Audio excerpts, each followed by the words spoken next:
Salut Raphaël, je suis trop contente de te retrouver sur le podcast aujourd'hui. Comment vas-tu?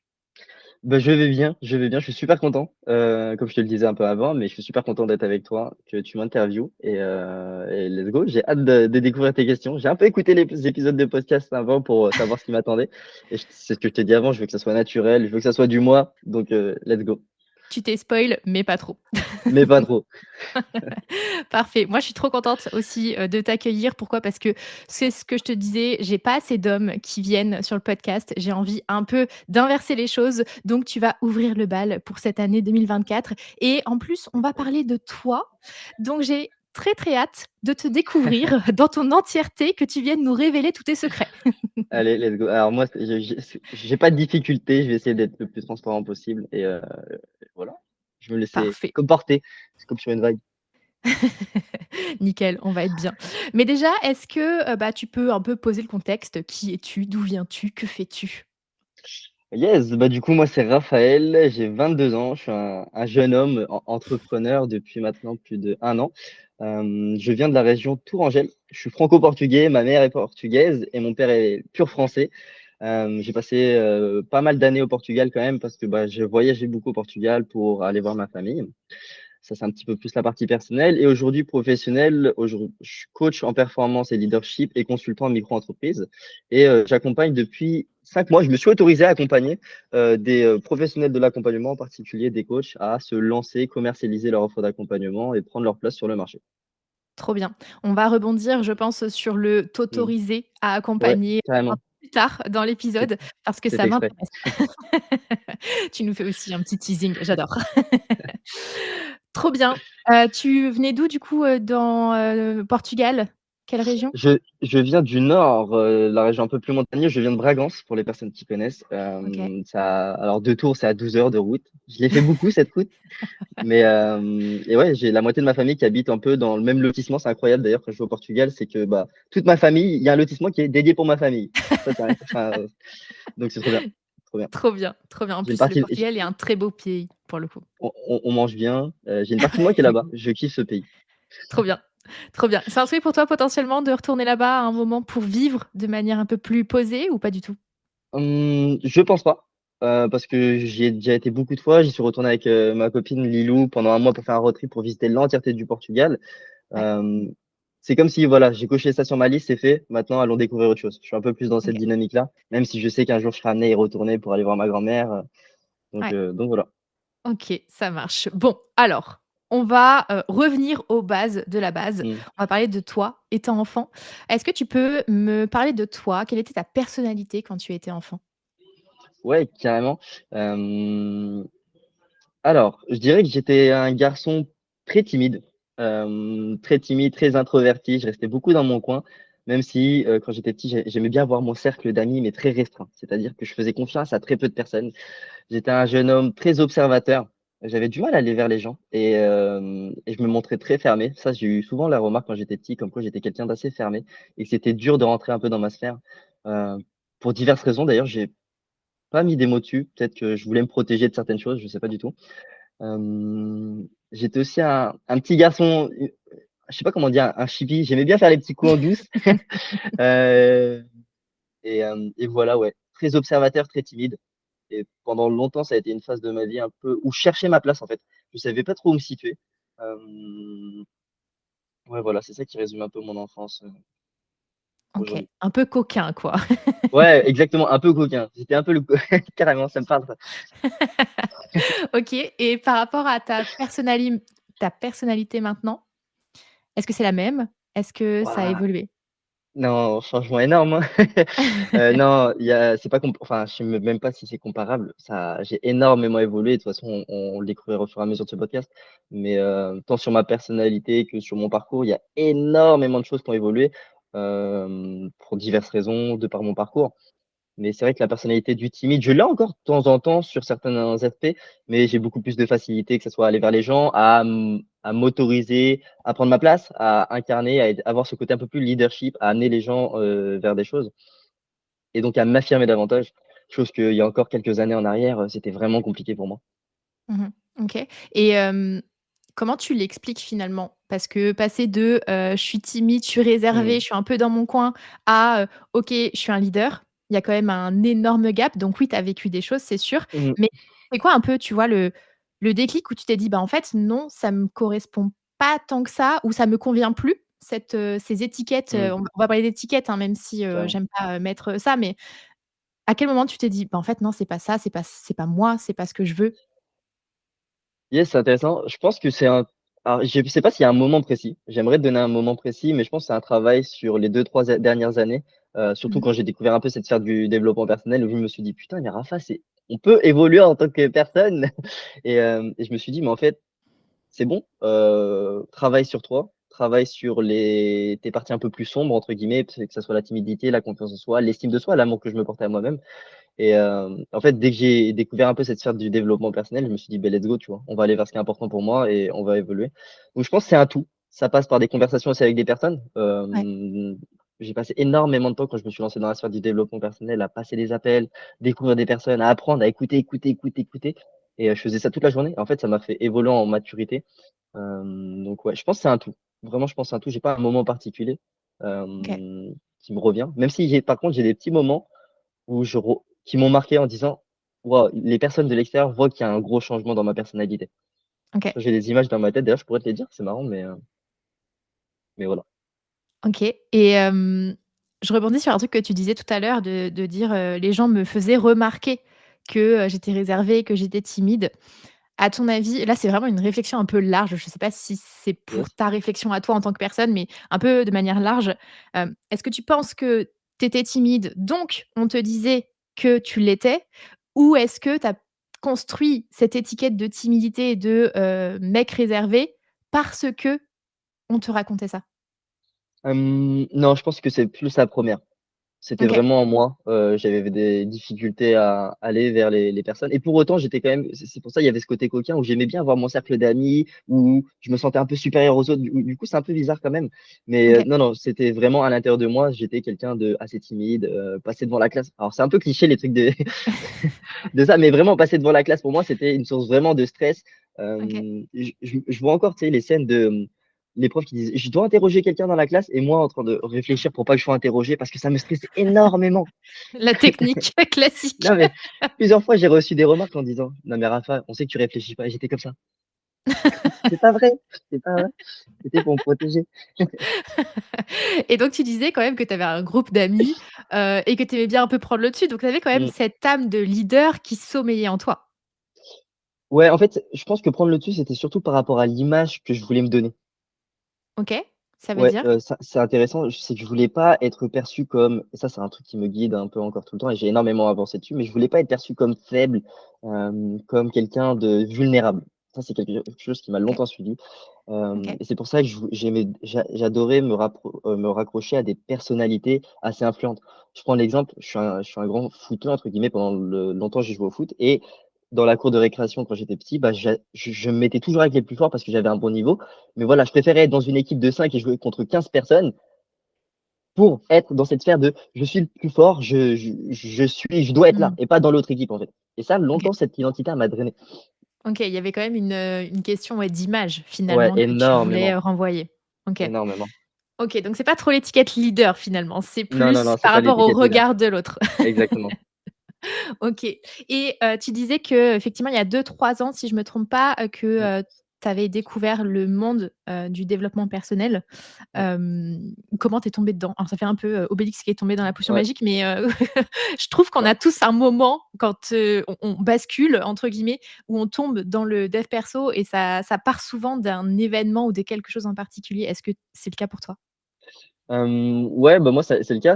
Bon, déjà pendant la période covid, je remonte il y a 2-3 ans en arrière, j'étais en études, j'étais en BTS, support à l'action managériale, bref. Et en fait, je me suis fait démarcher par des personnes sur les réseaux parce que j'avais un compte Instagram où je mettais des photos de profil, quoi, on m'a parlé de marketing de réseau, donc je me suis dit: «Bon, bah, c'est intéressant, covid, je travaille à la maison, je fais pas grand chose, donc let's go, on essaye». Mmh. En fait, il y avait toute cette sphère investissement qui m'intéressait plus ou moins, mais rapidement et en fait, j'ai découvert le côté développement personnel, travailler la confiance en soi, l'estime et j'ai fait: «Mais c'est trop bien!» Et en fait, bah, comme tu dis, hein, je suis tombé dedans, j'ai kiffé ça. J'ai pas utilisé cette phrase, mais je suis tombé amoureux de ça, entre guillemets. J'ai trouvé ça trop beau, en fait, de comprendre l'humain, de se dire, mais en fait, c'est possible d'évoluer, de se donner les moyens d'avancer vers ce qui est important pour soi. Et après, ça a continué. Je me suis formé. J'ai commencé à lire des livres. Je suis un peu rentré dans cette sphère vraiment comme tout le monde, c'est que dedans, que dedans. C'était même Mmh. un peu trop, hein, des fois. Et ouais, voilà. Pourquoi tu dis que tu n'aimes pas utiliser cette phrase d'être tombé amoureux, du coup, du dev perso? Waouh, c'est intéressant. Je pense que c'est un réflexe parce que je le dis souvent, j'aime pas tomber amoureux. Qu'est-ce que je mets derrière? Je ne sais pas. Parce qu'en vrai, je kiffe le développement personnel, Ouais. mais parce que je sais qu'il y a le côté développement personnel. Il y a une partie du développement personnel que j'aime pas trop. Mmh. Donc, tu vois, je fais le juste milieu. OK. D'accord. Attends, on va plonger tout de suite dans une question que je pose à la fin, mais du coup, qu'est-ce que tu penses du dev perso? Hem, je pense que c'est incroyable quand c'est utilisé de la bonne manière. OK. Surtout quand on se lance dans cette sphère, on peut tomber rapidement dans, du trop, en fait. Mmh. Trop être dedans, trop se dépasser, trop vouloir aller trop vite. Ça, je le remarque beaucoup et encore des fois sur moi, à vouloir accélérer les changements Mmh. et moi, j'en ai pris conscience ces derniers temps. Bah, des fois, en fait, les changements, ils doivent arriver à un moment où c entre guillemets, «c'est le bon moment». Il faut tu beau mettre les choses en place, malheureusement, ça viendra pas. Mmh. Et je pense des fois on veut trop aller vite, on veut aller trop vite du coup et c'est pas la meilleure des choses et ça, c'est un peu le développement personnel qui nous pousse à: «Ouais, il faut que tu mettes des choses en place, il faut que tu te donnes les moyens, il faut que morning routine», tout ça. Mmh. Alors que, bah, il y a aussi cette notion de, bah, avance à ton rythme, tu vois? Mmh. Certes, tu peux bosser sur toi, mais et du coup, en fait, paradoxalement, bah, tu avances pour avoir une entre guillemets «une meilleure vie», avoir des meilleures conditions. Mais en fait, de l'autre côté, bah, bizarrement, tu te mets tellement d'attentes personnelles que, bah, ta vie est beaucoup moins épanouissante parce que, bah, tu as des Ouais. attentes beaucoup plus élevées et moi, je l'ai vécu ça, pendant longtemps OK. et encore un peu aujourd'hui, j'en ai des conséquences, hein, parce que, bah, Ouais. le Raphaël a est tellement évolué qu'il veut toujours aller chercher plus loin, toujours aller plus. Ah, il arrive à faire du chiffre d'affaires, non, il veut aller plus loin. Ah, il a organisé un événement, non, il veut aller plus loin, tu vois? Mmh. Et c'est un peu cette sphère que j'aime pas trop malheureusement et qu'il y a beaucoup Ouais. de gens qui traversent. Et tu t'en es rendu compte quand de ça? Je pense que c'est par des prises de conscience personnelles et aussi, bah, de par ma posture de coach. Avoir des Mmh. gens: «Ouais, je veux avancer là-dessus». Bah, ouais, mais tu même pas avancé, tu même pas travaillé ça, pourquoi tu vas aller plus loin déjà? Tu vois? Ouais. Et je pense que, ouais, c'est un tout encore une fois, c'est des échanges, c'est des expériences personnelles qui m'ont montré que, bah, faut pas mettre la charrue avant les bœufs. Alors de temps en temps, c'est bien, il y a encore une fois cette notion d'équilibre positif, négatif, mais, Mmh. bah, ça sert à rien de tout le temps vouloir aller trop vite parce que paradoxalement, en voulant aller trop vite, des fois, tu vas plus lentement. Là, c'est dur ce que Ouais. je dis, hein, dans le sens où je le dis à moi-même, hein, en disant ça, mais bon. Mais c'est totalement vrai. C'est Ouais. totalement vrai. Donc c'est une très belle leçon et je trouve que tu vois, j'ai eu un peu la même chose. Je suis tombée dans le dev perso à un moment de ma vie où j'en avais vraiment Mmh. besoin. Je me suis beaucoup nourrie de ça. En parallèle de ça, je me suis formée pour être coach et en fait, c'est en prenant ma place de coach que je me suis dit: «Ouh là, attends, en fait, Yes. tu étais en train de t'emballer là sur le dev perso, c'est génial, c'est un outil qui est Mmh. incroyable si tu l'utilises à bon escient et qu'effectivement tu tombes pas dans tous les travers que tu peux voir Exactement. malheureusement, liés à tout ça». Donc je suis assez, je te rejoins beaucoup sur, ce côté recherche d'équilibre au niveau dev perso. Une fois que tu prends ta place et que tu prends conscience de comment tu évolues, comment tu peux évoluer, quels sont les bons timings et cetera. Ouais, c'est carrément c'est ce mot de «utiliser à bon escient» Ouais, qui résume un peu le tout, entre guillemets. ouais, clairement. Hem, je reviens un tout petit peu en arrière. Tu as Mmh. commencé à me parler de tes études. Ouais. Comment est-ce que tu as choisi le parcours, d'études que tu as suivi du coup? Hem, ça a été dur pour moi de trouver des études qui me correspondent, parce que j'ai eu pendant longtemps du mal à me projeter sur qu'est-ce que je voulais faire plus tard. Mmh. J'avais pas spécialement de rêve, j'avais pas spécialement d'envie particulière, ou alors ça se trouve c'est pas vrai, je me mens à moi-même à cette heure-ci où je te parle, hein. Mais en tout cas, je le vois pas à l'instant T là et j'ai eu beaucoup de difficultés. Alors à l'école, comment j'étais rapidement, j'étais un élève voilà, je travaillais mais sans plus, hein, j'ai toujours réussi à m'en sortir, mais à la moyenne de la moyenne. Et pendant longtemps, on a voulu me mettre un peu dans des cases en disant: «Bah, voilà, tu as ces notes-là, donc il faut que tu ailles là, Mmh. il faut pas que tu ailles dans du littéraire parce que tu es un peu dyslexique, donc tu vas te manger des murs». Bon, tant mieux, hein, parce que je voulais pas y aller, ça m'intéressait pas du tout, mais pour autant, bah, Ouais. on te colle des étiquettes et je crois que d'ailleurs, il y a une personne qui en parlait dans un de tes podcasts et c'est vrai, enfin, cette notion d'étiquette, elle m'a longtemps elle m'a longtemps fait chier, voilà, Ouais. concrètement, malheureusement.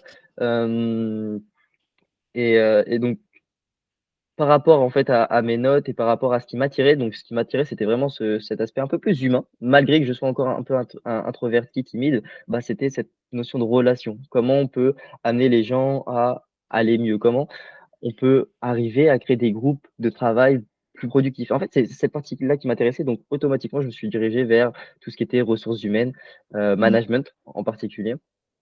Et donc je me suis dirigé vers un BTS comme je te disais, support à l'action managériale et par la suite j'ai fait une licence en gestion des organisations. OK, ça marche et du coup, tu as obtenu ta licence, tu avais quel Ouais, âge? Parce que, j'essaye de revenir à, ouais, ton ouais, parcours, global. j'avais du coup j'ai obtenu ma licence, j'avais 21 ans, 20 ans, je crois. OK, donc c'est il y a pas si longtemps que ça et du coup, Non, tu as non, non, il y a pas ça. décidé assez rapidement de te tourner vers le coaching finalement? Bah, en fait, pour l'anecdote, c'est que, pendant ces 3 ans d'études, j'étais dans cette sphère du développement personnel, investissement, mais voilà, plus dans la sphère, développement personnel. J'ai commencé à accompagner des personnes, alors je n'avais même pas des compétences de coaching, c'était n'importe quoi, c'était du conseil, mais pour autant je voulais tellement contribuer, tellement me sentir utile, parce que Ouais. peut-être que je nourrissais pas en fait ça à l'intérieur de mes études et dans les entreprises dans lesquelles j'effectuais mes alternances, que je voulais me sentir utile. Et donc, Ouais. bah, je commençais à accompagner des personnes sur la confiance en soi, sur l'estime de soi, je démarchais des personnes sur les réseaux. Ouais, ça te dit pas que je t'aide? C'était n'importe quoi. Et pour autant, bah, j'ai réussi en fait à trouver des personnes intéressées. Sauf que rapidement, je me suis retrouvé vite limité par mes compétences et par mes connaissances aussi, il faut se le dire. Mmh mh. Et à la fin de mon bac+3, en fait, j'avais 2 choix. C'était continuer sur un master, sauf que mes études, bon, bah, voilà, ça m'a apporté, ça je dis pas le contraire, mais c'est pas le truc qui me passionnait le plus. Et j'avais découvert le coaching grâce à un peu à ma copine et aussi, bah, grâce à mes connaissances de développement personnel, David Laroche. Et je suis parti voir mes parents. J'ai fait: «Bon, concrètement, je vais pas vous laisser le choix, j'arrête mes études, je vais me lancer dans le coaching». Bon, alors là, tu te doutes bien que: «Quoi? C'est quoi ce bordel?» Mais voilà, en fait, je me suis autorisé à aller vers ce qui est important pour moi, ne pas me laisser le choix. À la fin de mon bac+3, j'ai donc obtenu ma licence et je me suis mis à temps plein dans le coaching pour me former, pour monter en compétences, pour m'entraîner le maximum possible dans l'optique de: je me laisse pas le choix. Je veux vivre de Mmh. mon activité de coaching. Je sais pas comment, je sais pas avec qui, mais j'y vais. J'y vais. Ouais et d'où ça vient du coup cette, je vais dire ce qui me vient en tête, cette force de caractère de dire: «En fait, vous me saoulez à vouloir me mettre dans des Mmh. cases, je vais faire ma life, je vais vraiment aller vers les domaines qui, moi, me plaisent profondément». Bah, ça rejoint un peu le discours qu'on avait tout à l'heure. Alors déjà, c'était au fond de moi. Ça, c'est sûr que c'était au fond de moi et ça rejoint un peu ce côté développement personnel que j'aime pas, mais qui m'a quand même apporté, on le voit, Mmh. en disant: «Mais il y a en fait, c'est tellement on est une ressource illimitée, il y a tellement de choses au fond de toi qu'il faut que tu te fasses confiance, il faut que tu ailles de l'avant, il faut que tu t'affirmes» et bah, peut-être inconsciemment, je l'ai fait face à mes parents. Alors j'en avais beaucoup plus conscience parce que j'avais déjà énormément grandi en termes de maturité, parce qu'il y avait un Ouais. écart énorme entre mes 18 ans et mes 20 ans. En ne serait-ce 2 ans, j'avais énormément évolué et ouais, c'est au fond de moi, je me suis dit: «Mais en fait, c'est tellement important, j'ai envie d'aller expérimenter ça».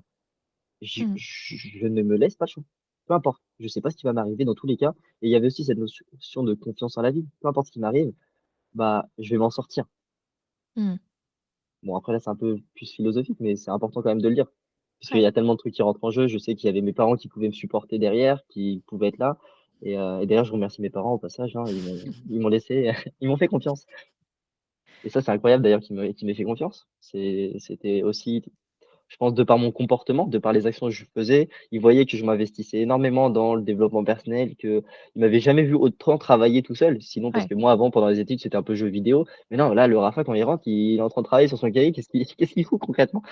Et, heu, et ils ont vu un autre Rafa. Mais après, je pense qu'on va en parler de cette relation avec mes parents parce qu'elle a énormément évolué. Donc, Trop bien et par rapport à ce que tu disais tout à l'heure, tu sais que tu avais, quand même un peu, quand tu étais plus petit, ce besoin de regard de l'autre, comment ils mmh, allaient, finalement me percevoir.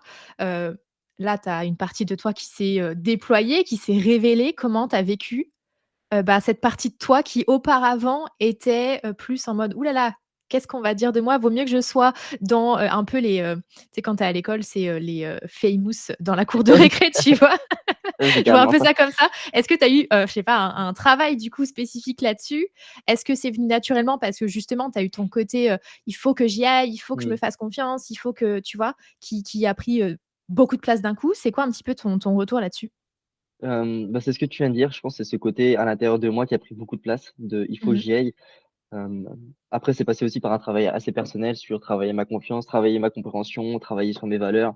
Un peu le travail des valeurs qu'on fait de base, mais quand même tous ces Ouais, petits travaux que j'ai faits tout seul, les conversations que j'ai eues, bah, m'ont fait prendre conscience d'énormément de choses et que j'avais un potentiel énorme et que fallait mon seul rôle et c'est ce que je dis souvent sur les réseaux, tu vois? Je pars du principe que notre seul but aujourd'hui, c'est vraiment de se développer, d'essayer de se comprendre, d'aller vers un soi un peu plus compétent, plus performant. ouais. Pas forcément la performance en pur et dur, non, juste la performance par rapport à ce qui fait sens pour toi.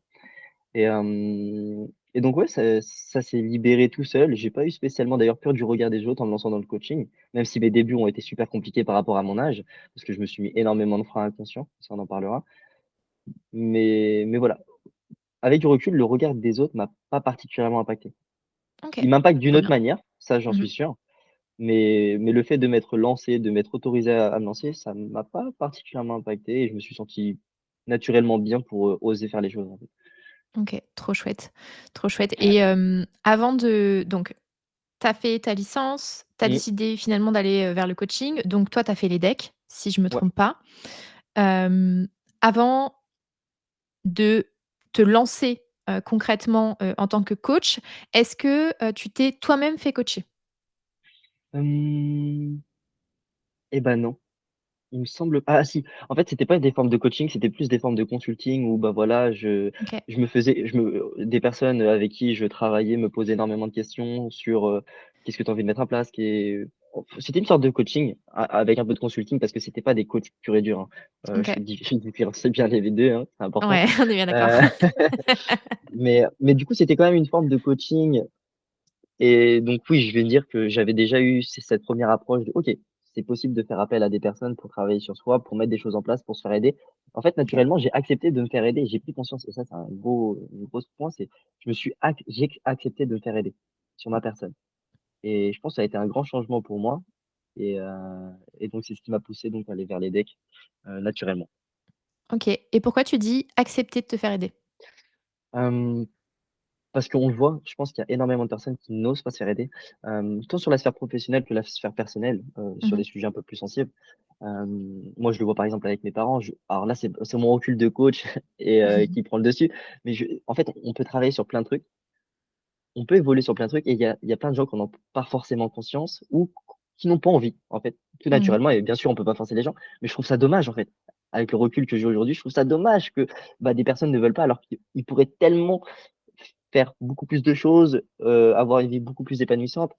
Bon là, c'est un peu, une bataille entre mes 2 parties, hein, mais ouais, je trouve ça dommage que tout le monde ne veuille pas se faire aider sur différentes sphères, tant personnelles que professionnelles du coup. Ouais, je te rejoins totalement là-dessus. Après, j'ai, en tête ce que tu disais aussi tout à l'heure, c'est que, c'est pas toujours le bon timing, Mmh. Mmh, tu carrément. vois? Moi, je pense qu'effectivement, tout le monde devrait se faire accompagner, mais je suis aussi persuadée que pour tout le monde, le timing n'est jamais le même, tu vois? Je suis aligné. Tu vois, j'ai une partie de moi qui fait: «Arrête de parler de bon timing» parce qu'il y a pas le bon timing aussi, tu peux choisir le bon timing, mais Oui, par rapport à ton évolution, par rapport à certains déclics, par rapport à où est-ce que tu as envie, d'aller, je pense que parfois, bah, effectivement, il faut se laisser le temps pour pouvoir avancer. Mais pour moi, tout le monde devrait avoir en tête que se faire coacher, ça peut quand même être un bel accélérateur et ouais, un truc très puissant, tu vois, pour aller chercher vraiment ce qui te correspond.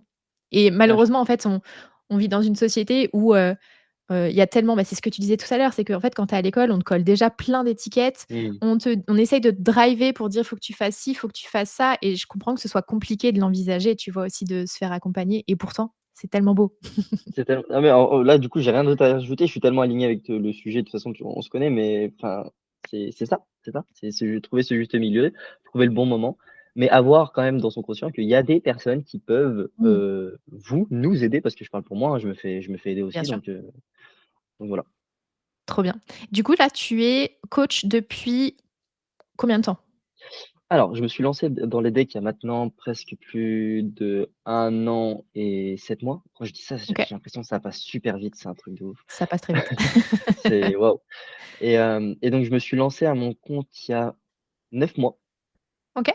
il y a ouais, un 9 mois, ça doit être ça, ou 9 mois, 10 mois, un truc comme ça et ça va faire vraiment 4 mois que j'arrive vraiment à en vivre et à avoir des Trop revenus bien. beaucoup plus stabilisés parce que, bah, du coup, ça comme je te le disais tout à l'heure, les débuts, c'était super compliqué pour moi, tant dans les Ouais, decks que de surtout de lancer mon activité donc voilà. ouais. Trop bien. Hem, je suis persuadée, moi, qu'en tant que coach, alors on peut apporter beaucoup aux personnes, mais que quand on coach aussi, on peut aussi apprendre sur soi. Mmh. Déjà, est-ce que tu es d'accord avec ça ou pas du tout? Non, je suis pas d'accord. Non, bien sûr, j'en discutais hier parce que j'ai un coaching de groupe et il y a une coach qui m'a apporté ça et je leur disais, je sais pas si vous vous êtes rendu compte, mais à quel point les coachs, enfin les coachés qu'on a peuvent être des miroirs sur nous pour faire évoluer enfin Ouais, des aspects de nous et ouais, il y a plein de moments où, waouh, tu te prends des claques, tu te prends des ouais, claques. ouais, on est Alors que d'accord. c'est toi qui es en posture de coach et c'est normal, tu as pas besoin d'avoir tout vu, tout fait pour, aider des personnes et des fois tu fais: «Waouh, mais en fait, moi aussi j'ai ça».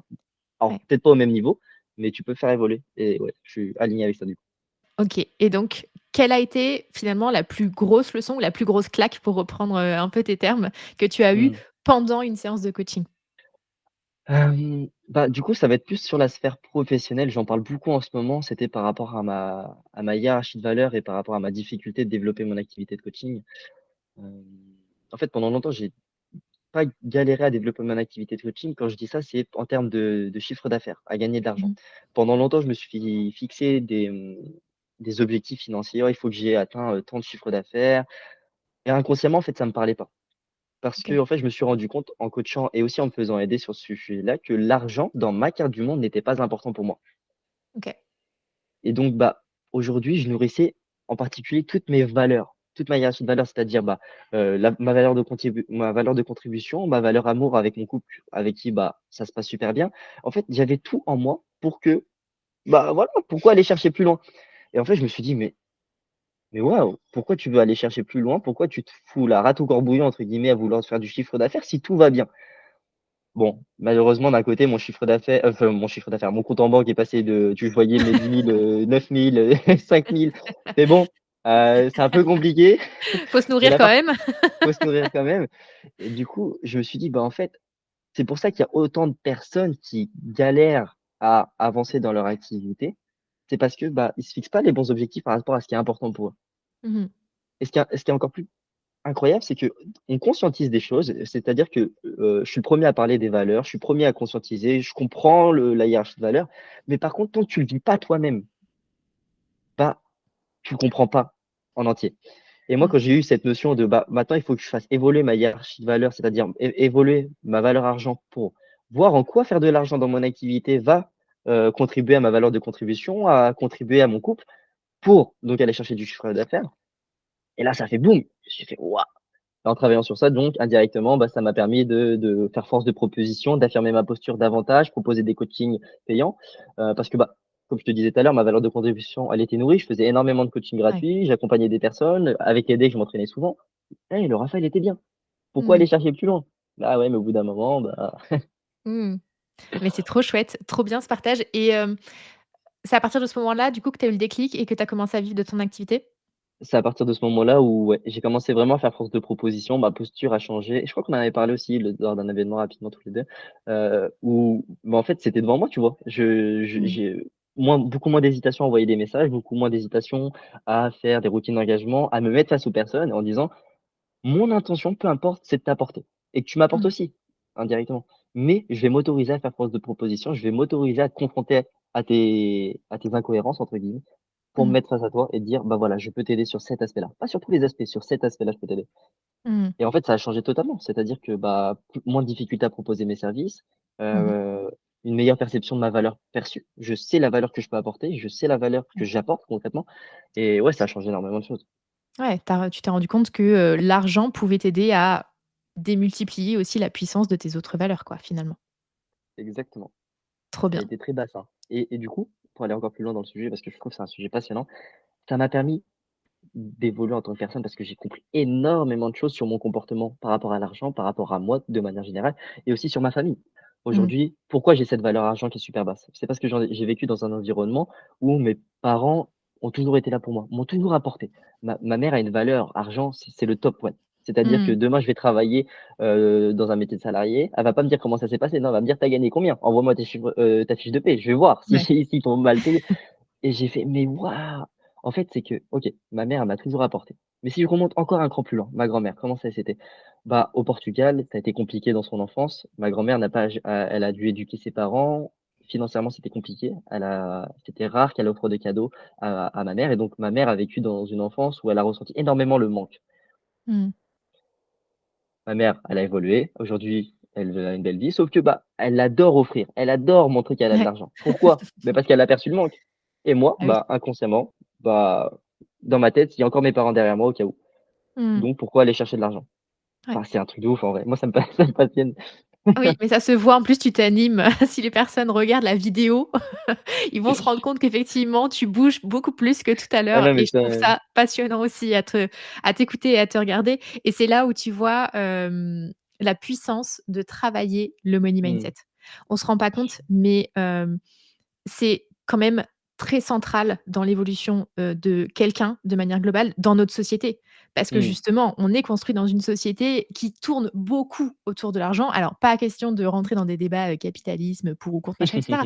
Mais, on baigne dedans. On Je n'a suis pas le ouais. choix et en fait, nos, générations, précédentes ont baigné aussi là-dedans, ont eu des conditions qui ont été les leurs et l'air de rien, ils nous ont transmis des choses et nous, de manière consciente ou inconsciente, en fait, on garde ça en nous et c'est super important d'aller, creuser cet aspect argent parce que comme tu le vois, toi, tu avais pas cette impression de manque, mais finalement, ça te mettait quand même des bâtons dans les roues pour pouvoir te déployer pleinement. J'ai ressenti une pression énorme en fait, Ouais. quand j'ai vu mon compte en fait, c'était dur pour moi déjà de le vivre aussi jeune. Alors, indirectement, j'avais la maturité pour le vivre parce que ça arrivait à ce moment-là et ça m'a appris énormément de choses. Mais ouais, c'était dur. En fait, je voyais mon compte en banque, toutes les économies que j'avais placées pendant mes études, même si pour mon âge, j'ai investi énormément d'argent, beaucoup trop. Mmh. Et je voyais mon compte en banque descendre, je fais: «Putain, c'est un truc de ouf» et en fait, je suis arrivé dans mon compte en banque, je me suis dit: «Bah, en fait, j'ai plus d'argent». C'est-à-dire que Mmh. là, j'ai et ça fait 5 mois, je suis avec ma copine dans un appartement, j'ai des responsabilités, je suis plus chez papa et maman et heureusement qu'il y avait ma copine. Merci Lilou parce que, hein, c'est un peu la hache et mon meilleur outil de développement personnel. Elle m'a dit: «Bah, écoute, prends la responsabilité d'aller retrouver un travail, c'est pas grave et tu vas voir». Donc moi, dans ma carte du monde, c'était une mort sociale de Mmh. retrouver un travail. On en avait parlé un petit peu tous les 2 et d'ailleurs, c'était un de tes podcasts qui m'avait aidé, où tu disais: «Mais c'est pas grave de retrouver un travail». Tu vois? Mmh. Et ça m'avait parlé parce que moi, dans ma carte du monde, c'était impossible. Non, c'est mort. Je me suis mis à mon compte, le salariat, j'ai des mauvaises expériences, je pourrais jamais retrouver une bonne expérience, c'est pas fait pour moi. Bon, encore une fois, gros bullshit, hein. Ouais. Et le fait d'avoir retrouvé un travail, d'avoir retrouvé une stabilité un peu financière, dans ma tête, de me dire: «À la fin du mois, j'ai un salaire», et j'avais aussi moins de temps pour développer mon activité et bah, paradoxalement, je suis parti chercher des chiffres d'affaires, j'ai fait les bonnes actions Mmh. et je me suis beaucoup mieux senti. Ouais. C'est Comme bizarre, quoi. hein?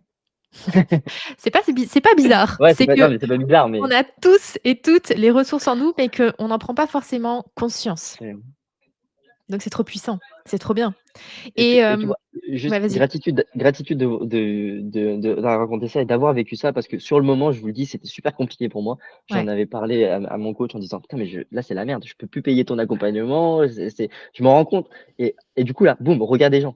Putain, j'ai plus d'argent, qu'est-ce que vont dire les gens? Et ça Ouais. m'a permis j'ai fait un peu ce travail automatiquement de coach sur moi-même et je me suis dit: «Mais c'est quoi les opportunités qu'il y a derrière?»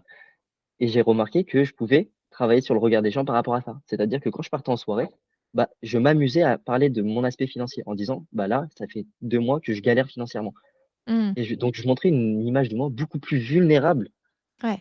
que le Rafa qui gère, le Rafa qui est confiant, le Rafa qui se Ouais. développe, le Rafa qui a un coach. Ouah, c'était un travail de ouf pour moi, mais Ouais. c'était exactement ce qui devait m'arriver pour peut-être accompagner des coachs jusqu'à aujourd'hui et juste Carrément, aussi avoir ce discours et tenir ce discours dans un podcast. carrément et c'était quoi le retour des gens quand tu assumais, cette vulnérabilité par rapport à ta situation financière? Hem, Beaucoup de curiosité. Ouais. Ils essaient de comprendre, bah, qu'est-ce qui fait que, tu as perdu autant d'argent par rapport aussi à mon état d'esprit parce qu'ils savent que, je développe, je mets beaucoup de choses en place, donc ouais, c'était beaucoup de curiosité, hem, beaucoup d'admiration, enfin, je le ressentais beaucoup dans le regard des gens parce qu'à travers leurs questions, tu Mmh. sais, les gens quand ils posent des questions, bah, c'est qu'il y a de l'admiration, ils creusent la curiosité, enfin, ils veulent savoir ce qui se passe et donc bah, Ouais. c'était: «Waouh, bah, du coup, qu'est-ce que tu as mis en place? Qu'est-ce que tu as traversé? Comment tu te sens?» et alors que c'est pas des coachs, tu vois? C'est juste des amis comme moi, avec qui, tu es en train de boire une bière, mais pour autant, bah, ils avaient envie de savoir comment j'allais m'en sortir, comment je me sentais par rapport à ça, parce que ça les inspirait. Mmh. Donc ouais, c'était un beau challenge. Trop bien, trop bien. Je suis trop contente qu'on aborde, ce sujet-là. C'était pas du tout prévu, mais je trouve ça trop Ouais, bah, chouette parce que c'est une vraie belle leçon et ça peut effectivement inspirer plus d'une personne parce que mmh, la peur du manque, et la gestion financière de manière globale, c'est quand même un gros sujet qui peut vraiment empêcher les gens d'avancer, peu importe le projet, que ce soit salarié, que ce soit entrepreneurial. Il y a des grosses, craintes finalement qui sont, liées à tout ça et c'est important, tu vois, un peu de démystifier, ce côté, il faut absolument être successful quand tu lances ta boîte et cetera. C'est pas le cas et c'est totalement OK, en fait. mais je suis aligné et j'essaie de le mettre plus en avant. Je le partage énormément dès que je fais des ateliers, par exemple. C'est un Ouais. partage qui parle beaucoup. Mmh mh. Parce que déjà ça monte en énergie, donc je kiffe le raconter, mais je sais que ça parle beaucoup parce que, bah, on est tous par là et ça Ouais. montre aussi une part de vulnérabilité de moi et hey, calmez-vous, enfin, on développe une activité, c'est pas tout beau tout rose, hein. Ah ça, c'est clair, loin de là, mais autrement on s'ennuierait, non? Ouais, bah, de ouf, de ouf. OK, trop chouette. Merci beaucoup pour ce partage et depuis que tu es coach, quel a été l'impact sur ton environnement? La Les amis, la famille, les amours, tout ça, tout ça? Hem, Énorme. Ouais. Voilà, je Point. je n'en je n'en dirai pas plus. Non, pourquoi je dis énorme? Parce que, je suis content et en fait, j'ai plein d'images qui me viennent à l'esprit, plein de petits moments. Ça a énorme alors, tant dans mon couple, la relation avec mes parents et aussi dans mon environnement amical. On va commencer étape par étape, mais dans mon environnement amical, quand j'ai commencé le développement personnel, bon, bah, voilà, bon, Rafa, il se met sur les réseaux, il sait pas de quoi il parle. Aujourd'hui, c'est plus du tout le même discours. Aujourd'hui, j'ai une posture de si s'il y a un problème, les gens m'envoient un petit message et pourtant ils le disent pas à leurs potes, hein, mais j'ai cette posture de: «Tiens Rafa, j'aimerais comprendre qu'est-ce qu'il y a? Qu'est-ce qui va pas? J'ai traversé cette situation». J'ai plus cette posture de, je sais pas je sais pas si c'est le bon terme, de leadership, je pense pas que ce soit le bon terme, mais de référent. Mmh. C'est ce que j'avais en tête, On mais je te ouais, laisse chercher. on pense souvent à moi, du coup, dans des situations comme ça. On vient me challen enfin, on vient me poser beaucoup de questions par rapport à ça. Par rapport à mes parents, c'est surtout ce qui m'a marqué, c'est que j'ai pris une place beaucoup plus importante dans ma famille et dans toute ma OK. famille. Que je parle pas que de mes parents et ma sœur, c'est dans mes tontons, mes tatas, mes cousins. C'est-à-dire que dès qu'il y a un souci, même ma mère, encore une fois, hier, elle m'appelle, elle me fait: «Bon, bah, voilà, ton cousin, il a un problème à l'école, est-ce que tu pourrais aller le voir? Parce que je pense qu'il a besoin de toi». Quand il y a des problèmes familiales, bon, bah, Rafa, qu'est-ce que tu en penses? C'est quoi ton point de vue? Qu'est-ce que tu peux mettre en place? En fait, la posture n'est pas du tout la même. C'est que j'ai beaucoup plus de présence, beaucoup et je me sens beaucoup plus utile, en tout cas, dans cette posture-là. Mmh mh. Donc voilà. Par rapport aussi à mon environnement, je me suis écarté, du coup, d'énormément de personnes. OK. Je sais pas si c'est me renfermer un peu sur moi-même, mais j'ai eu ce sentiment pendant un temps de me dire: «Bon, bah, voilà, je suis rentré dans cette sphère, il faut que je me rapproche d'autres personnes». Mais du coup, je me suis écarté de pas mal de relations. Du moins pris de la distance, c'est plutôt ça. J'ai pris énormément de distance par rapport à des relations, par rapport à des histoires qui tournaient, puis surtout à mon âge, en fait, il y a beaucoup d'histoires de merde, hein, concrètement qu'on se Mmh mh. dise et par rapport à où je veux aller, je sais que c'était pas le bon chemin, donc c'était de mon devoir de m'écarter, même si ça faisait mal parfois parce que, bah, tu casses des relations inconsciemment, hein, Mmh mh. donc voilà et avec ma copine aussi est dans les decks, OK. Lilou est dans les decks. Alors on n'a pas du tout les mêmes envies, les mêmes parcours en termes de coaching. Et OK. attention, là, si tu me lances sur le sujet du couple, je vais aussi pouvoir en parler des heures parce que c'est un sujet qui me passionne. C'est dans mes valeurs. Mais parce que, tout à l'heure, je te l'ai dit, hein, mais mon couple, c'est mon meilleur outil de développement personnel. Ça m'a servi énormément, le fait d'être coach, le fait d'avoir ces compétences pour évoluer dans notre couple avec Ilou, que ce soit en termes de communication, en termes de responsabilité, Mmh mh. le fait de se challenger mutuellement. Donc voilà. Je sais pas si je suis trop vague dans mes réponses parce qu'en fait, j'ai envie de rentrer dans les détails, mais sinon c'est mort. C'est J'ai envie de déjà 4 rebondir heures. sur tout ce que tu viens de me sortir. Bah ouais, je sais, du coup, je suis désolé de rester un peu trop dans le flou, mais sinon on est dans la OK, on va rebondir quand même sur quelques petites choses. ouais, vas-y, relance-moi. Au niveau de ta famille, Mmh. c'était quoi la place que tu avais avant, du coup? J'ai cette question de quelle place, tu vois? J'avais la Mmh. place du fils aîné, qui qui malgré sa timidité arrive à amener cette touche d'humour dans la famille, qui aime bien Ouais. blaguer, qui aime bien plaisanter. Hem, J'avais aussi cette place du grand frère. J'ai une relation assez proche avec ma sœur. Heu, on est très proches.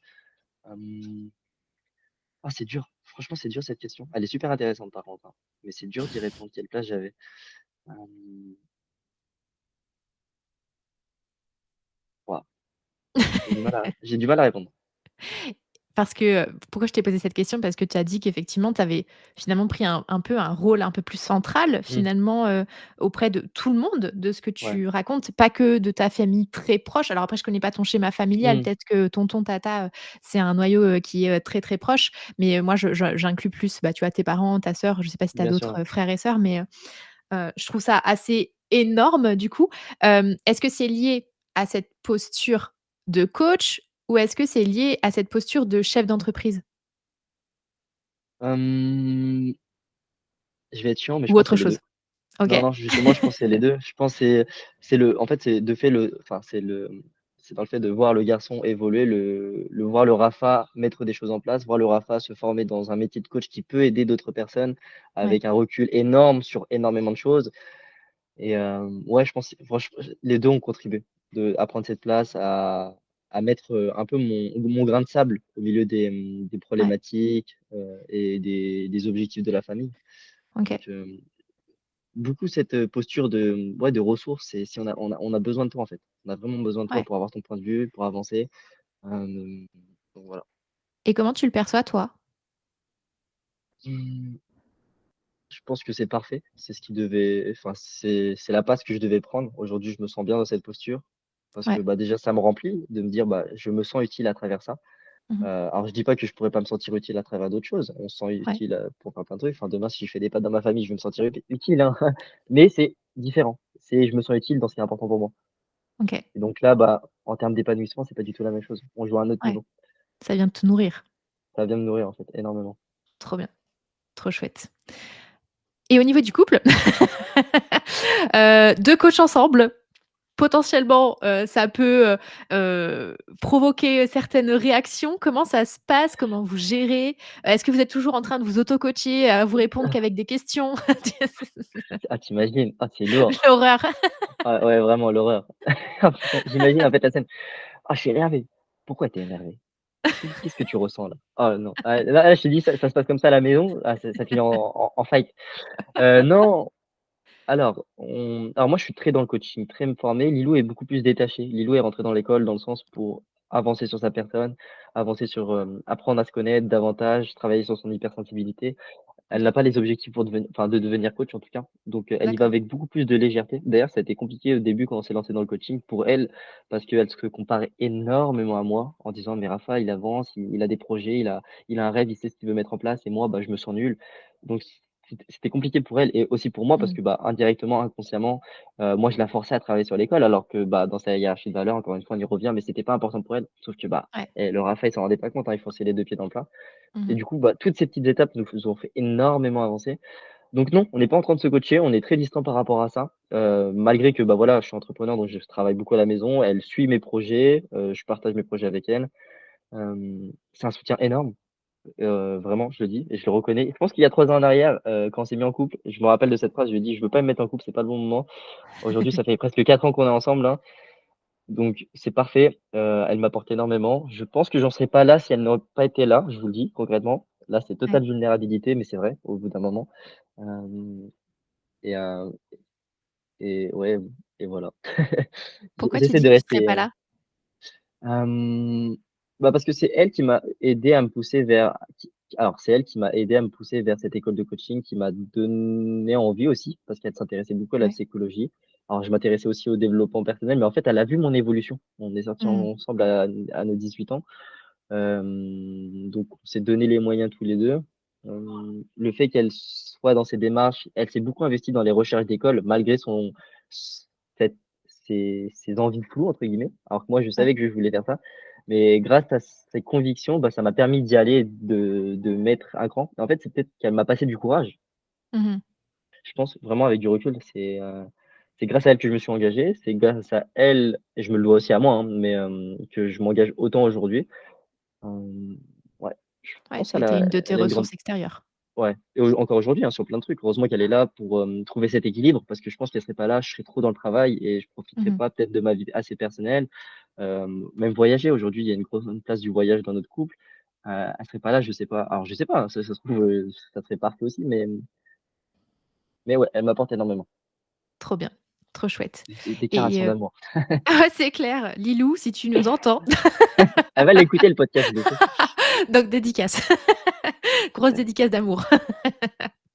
Trop chouette et j'ai envie de revenir sur, un sujet qu'on a effleuré un peu, tu vois, tout au long du podcast sur, le regard de l'autre. Mmh. Donc tu m'as parlé de ce que ça avait impacté dans tes cercles proches finalement, mais tu avais un vrai sujet, quand tu étais plus jeune de comment les autres vont me percevoir, et cetera, qui a évolué quand tu as commencé à devenir coach et maintenant aujourd'hui, hem, comment tu le ressens? Est-ce que tu as l'impression que c'est plus simple à vivre ou pas du tout? C'est quoi un peu ton retour maintenant que tu as vécu tout ça? Yes. Alors, oui, c'est largement plus simple à vivre dans le sens où, j'ai beaucoup plus d'outils, j'ai beaucoup plus de recul, beaucoup plus de maturité par rapport à ce sujet-là et je sais comment me démerdouiller face à des situations. J'ai plein de circonstances, situations où je vais être beaucoup plus à l'aise. C'est-à-dire que, bah, par exemple, là, il y a pas longtemps, on a fait un événement ensemble, où on devait se montrer vulnérable. Ah, il y a plein de trucs, c'était pas évident pour moi de regarder dans les yeux et tout et pour autant, je l'ai fait parce que j'ai beaucoup plus de lâcher prise par rapport à ma Mmh mh. personne.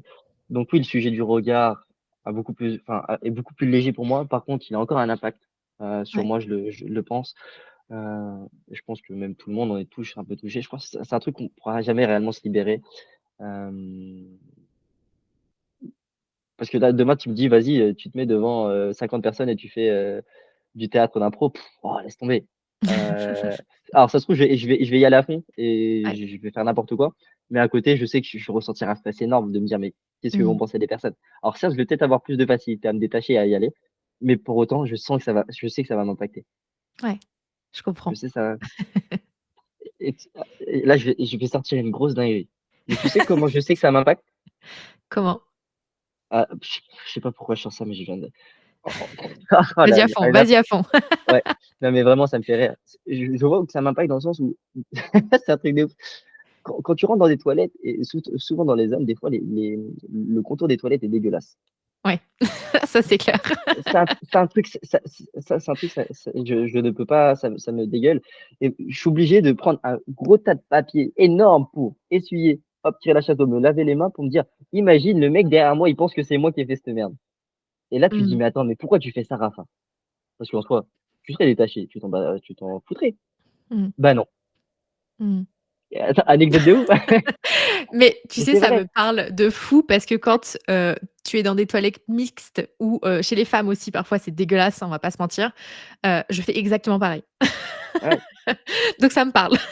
tu vois? C'est une très belle illustration. Ça m'est venu là comme ça, c'est vrai, ça fait un moment, c'est et ça veut dire quoi? Ça veut dire que quand même, Mmh. il y a une part de toi qui est quand même sensible à ce regard des gens.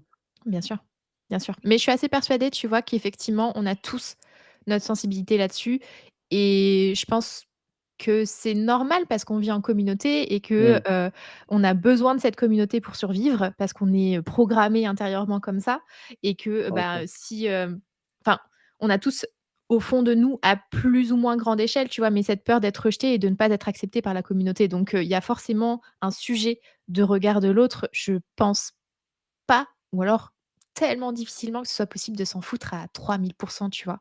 Pour moi, ça me Non, paraît, tu peux compliqué. t'en foutre par rapport à ce qui est important pour toi, dans le sens, si demain tu veux devenir comédien, effectivement, tu dois t'en foutre de te montrer vulnérable, tu dois t'en Bien foutre de faire sûr. des blagues qui flopent, à un certain niveau. Mais pour Mmh. autant, les comédiens, ils s'en foutent pas du regard des autres. Quand imagine demain tu prends un comédien en tant que coaché, de se libérer sur sa vulnérabilité, sur son enfant, je suis sûr que le Bien regard des sûr. autres aura un impact. Donc en Ouais, fait, c'est par rapport à ce que tu veux faire. Oui, là, tu vas devoir dépasser certaines peurs, comprendre pourquoi c'est ouais, là et qu'est-ce que ça dit de toi. Mais il y aura tout le temps des choses, à faire évoluer. Ça, c'est ouais. indéniable. Mais c'est très large, en fait, le regard de Mmh, l'autre. Ça dépend dans quelle super large. catégorie et de ce que tu as envie d'accomplir aussi, donc c'est totalement, normal et par rapport à ta casquette de coach, justement, tout à l'heure, tu disais que, bah, voilà, être coach, bah, quand, tu es plus jeune que, ce qu'on voit un peu sur le marché, surtout que le coaching, ça existe depuis des années et que on a un peu enfin, moi, j'ai un peu cette image, tu vois, de, le coach de 50-55-60 ans, Oui, en oui, costard cravate, qui est là, c'est donc totalement ça. oui, c'est pas forcément ce qu'on a en tête, un coach, jeune qui se lance juste après, ses études. Comment tu le vis maintenant? Comment est-ce que tu as fait pour évoluer justement sur cette, peur, du regard de l'autre et d'assumer cette casquette plutôt? Ouais. En parlant de casquette, tu vois, je suis un En coach, on parlant de pourrait dire que je suis casquette. un coach avec une casquette.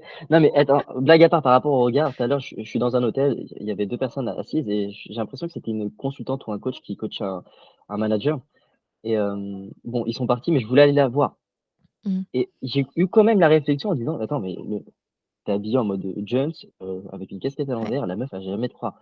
Ou pour autant, ça m'aurait pas dérangé d'aller la voir, mais il y a eu quand même cette Ouais. réflexion à l'intérieur de moi de tu vois? Donc le regard a quand même un impact, bref, je Mmh. reviens à ta question.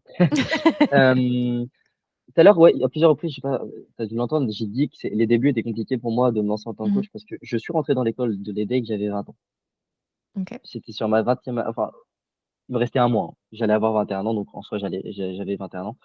Hem, les débuts étaient super compliqués parce que du coup, je me suis retrouvé dans un environnement rempli de coachs avec énormément d'expérience et d'autres pas du tout, hein, mais Ouais. mais qui avaient déjà une moyenne d'âge de 30, 40, 50 ans. Et quand les premiers entraînements que j'ai faits, on me voyait arriver, alors j'avais pas le petit barbichette qui me fait prendre un petit peu plus de maturité peut-être, je sais pas. Mais j'avais une tête de gamin et tu te demandes: «Mais qu'est-ce qu'il fait, il s'est perdu où?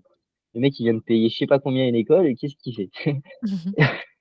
Et donc ça a été super compliqué, c'était une grande faiblesse pour moi, j'en parlais beaucoup sur les réseaux d'ailleurs, cette notion de, les re enfin le regard des autres, la problématique surtout par rapport à mon âge, comme quoi c'était une grande faiblesse pour moi entre guillemets.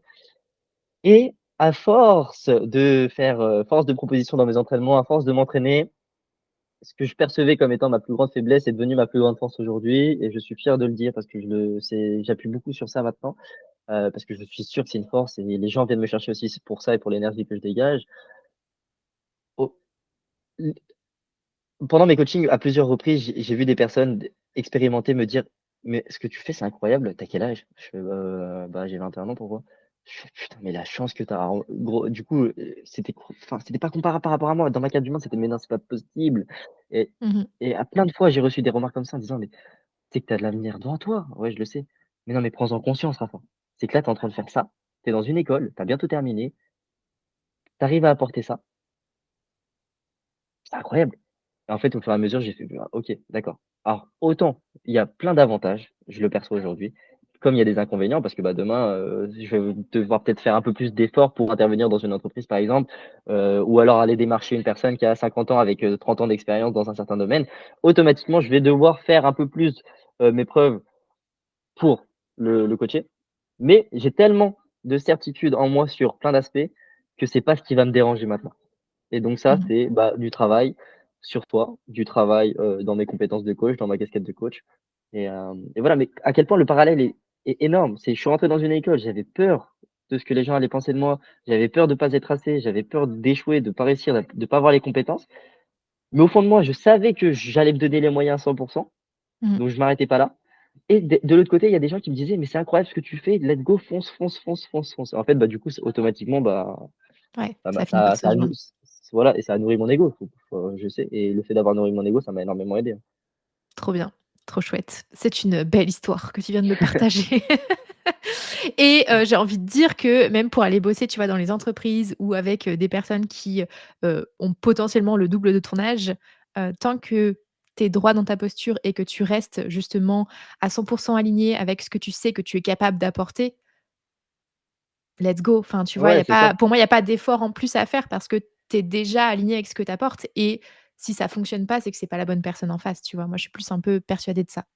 Mais enfin, je veux dire, tu as tout dit et j'ai avec le recul des coachs, j'ai cette notion d'équilibre et je joue beaucoup sur ça en disant: «OK, même si tu veux pas moi, il y a forcément des avantages et des inconvénients à travailler avec une personne expérimentée. Donc c'est quoi les avantages? C'est quoi les inconvénients? Et ça serait Mmh. quoi les avantages de travailler avec moi? Ou même trouve-moi 2-3 inconvénients si ça te fait plaisir, vas-y, trouve-moi. Mais c'est quoi les avantages de pouvoir travailler avec moi?» bah, peut-être je suis un jeune coach, je fais beaucoup plus attention à tout ce que tu m'apportes. J'ai pas 30 ans d'expérience et donc je fais pas de raccourcis.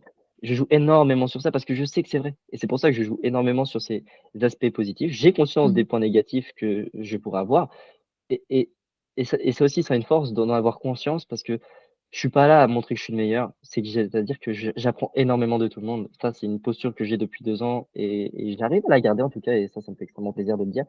C'est que je suis là pour apprendre de tout le monde. C'est-à-dire que Mmh. même une personne qui se lance dans le coaching, je sais qu'elle m'apporte. Je sais que même un coach ou un entrepreneur, qui va venir investir chez moi pour que je l'aide, je sais qu'il va pouvoir m'apporter.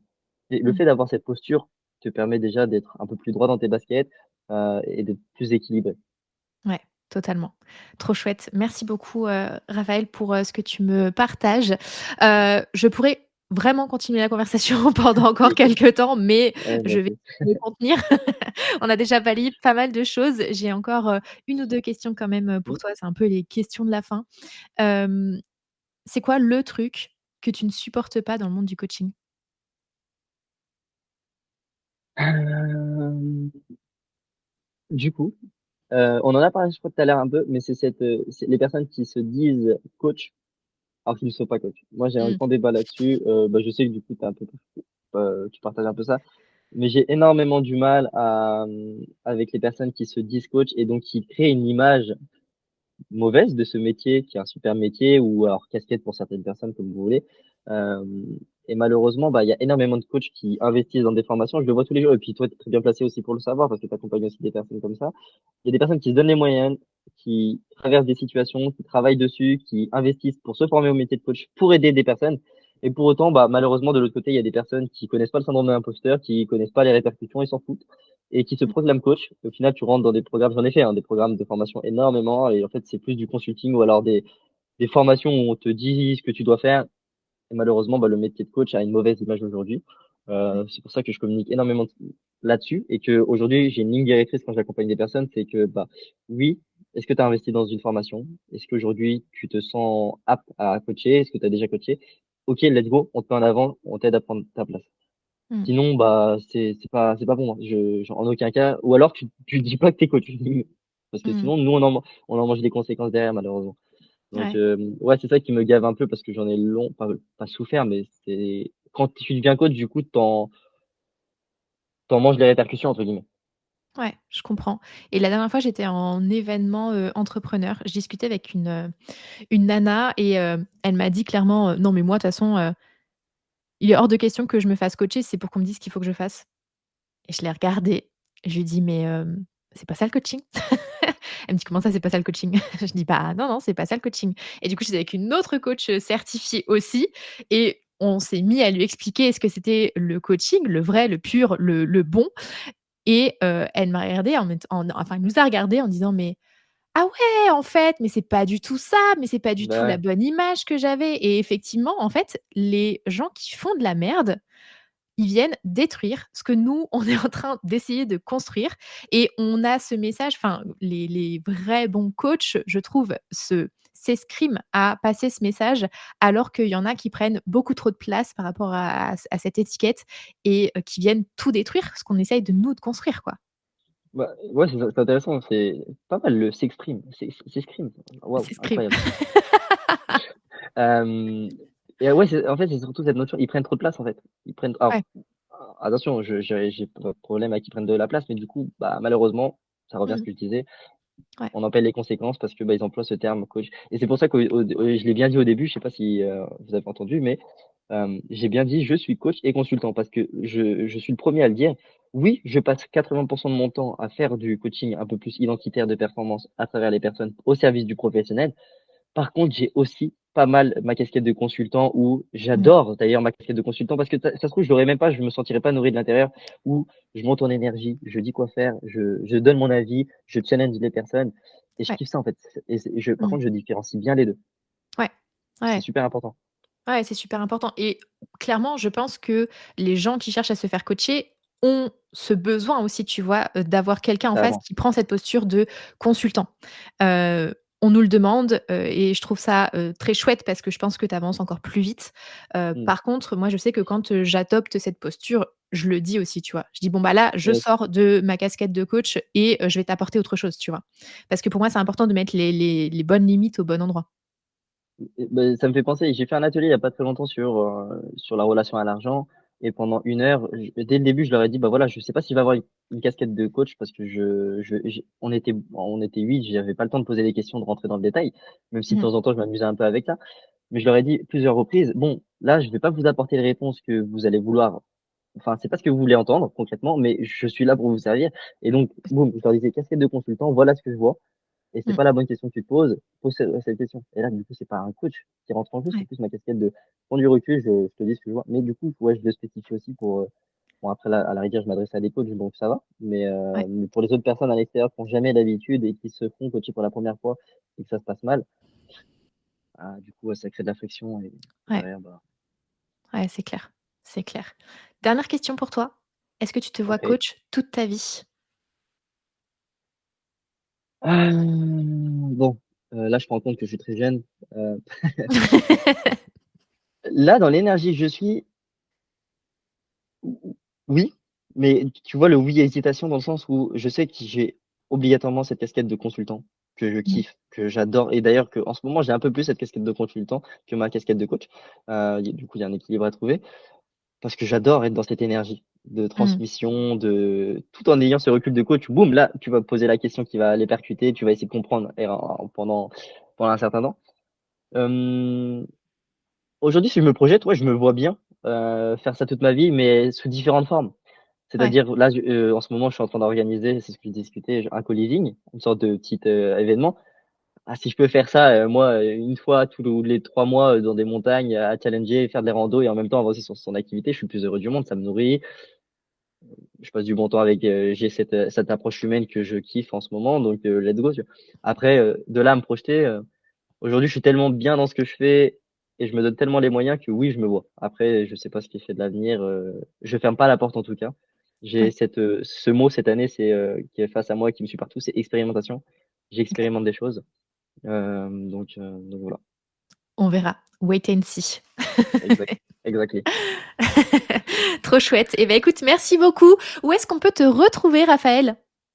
Bah, principalement sur LinkedIn. En ce moment, je passe enfin, j'étais sur Insta, mais je suis LinkedIn, donc je propose LinkedIn pour me retrouver, pour m'envoyer des petits messages. J'aime bien, je passe du bon temps là-bas, je kiffe échanger avec les personnes. Je trouve que c'est plus professionnel aussi, donc on se retrouve sur LinkedIn, je partagerai mon lien en tout cas, si vous voulez. Parfait. Trop bien. Eh bien, écoute, Voilà. merci encore. J'ai adoré notre conversation, Raphaël. C'était vraiment chouette. On Très bien, aurait bah, j'ai pu, passé du bon faire temps. un épisode vraiment, qui dure des heures et des heures, donc on joue quand même un peu raisonnable, mais c'était super intéressant. Tu as un parcours qui est franchement super inspirant. J'espère que ça pourra donner envie aux gens qui nous écoutent, de se lancer, peu importe l'âge. Je trouve que c'est Mmh, un truc qui vient bien trop souvent sur le devant de la scène, alors qu'en fait, on a tous des choses incroyables à apporter au monde de manière globale et t'écouter parler de tout ça, ça peut aider à prendre conscience de ça. Donc vraiment merci du fond du cœur pour tout ce que tu nous as apporté aujourd'hui. merci à toi surtout. Merci beaucoup et à très vite peut-être. Ciao. Ciao.